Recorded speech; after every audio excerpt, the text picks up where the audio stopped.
I have a quick question for both of you. If you can let me know, are you aware of any U.S. companies that have invested in Chinese companies that have gone into partnership with the PLA? Sure. One that I was looking at as I was crafting the testimony was a company called 4Paradigm. 4Paradigm is a AI firm in China that has reportedly sold software to China's military for what they called, quote, battalion command, decision-making, and human-machine learning. That company was seeded by Goldman Sachs, Sequoia Capital, and probably some others as well. Another would be Biren Technology, B-I-R-E-N.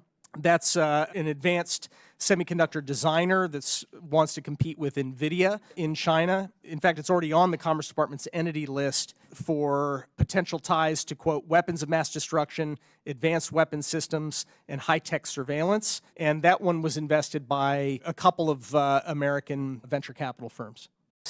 Its success and the success of its elections really demolished the Chinese Communist Party's claim to speak for all people of Chinese heritage. It's also clear to me that the CCP's attempt to bully Taiwan, whether it's through spy balloons, sanctions, military incursions, backfired. Certainly when I was there, the people of Taiwan saw that bullying, saw what had happened to Hong Kong, and I think it revealed the CCP's true intentions, which are to destroy Taiwan's democracy. And Xi Jinping keeps telling us this plainly, and yet the Biden administration and the business community simply don't want to hear it. So it's time for us in America, inspired by Taiwan's bravery, to stand up to communist aggression. Are you aware currently of any instances in which U.S. government tools, such as export controls, were unable or insufficient to mitigate the risks presented by U.S. investments into China? Any specific examples? Earlier, Peter was talking about the example of Huawei. President Trump took action to prevent Huawei from being able to acquire high-end semiconductors that had been made with American technology. That approach bought time. It slowed down Huawei, but ultimately they were able to fashion a workaround using new companies that they had established, bringing in equipment that hadn't really been geared for sale to Huawei, but ended up in service of Huawei's goals. So I think with investment, it's sort of a similar principle at work, except it's the capital flows as opposed to the technology. Limiting the capital flow, you're able to go after early stage things that you wouldn't see in time to apply necessarily an export control restriction. How many times can you recall in speeches Xi Jinping talking about preparing for war? Well, Congressman, last March, so less than a year ago, China held its annual 2 meetings, what they call them, the Lianghui. It means the National People's Congress and another gathering called the Chinese People's Political Consultative Congress. Simultaneously, Xi Jinping gave 4 addresses to delegates to those 2 meetings. All 4 of them had the common theme of the need for China to prepare for war.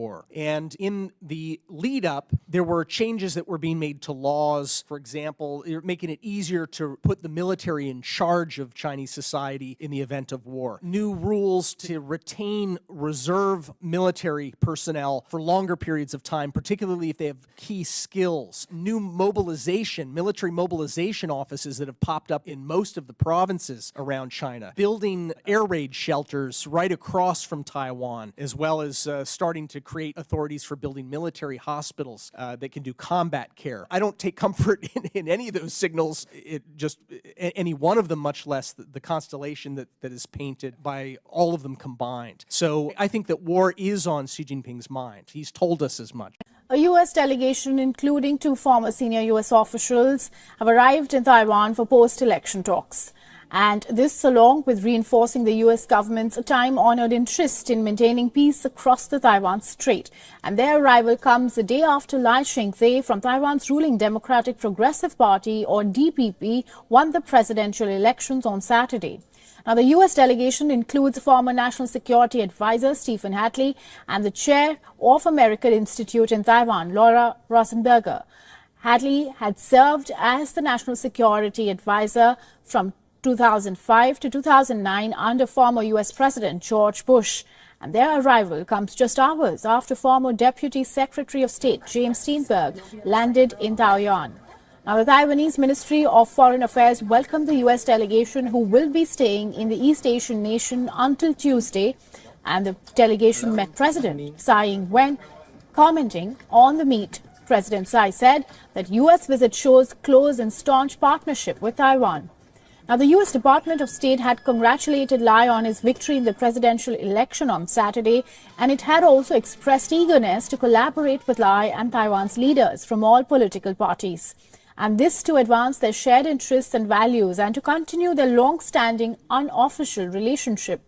And on this, China later accused the U.S. of sending Taiwan, quote-unquote, a gravely wrong signal and pushing for its independence.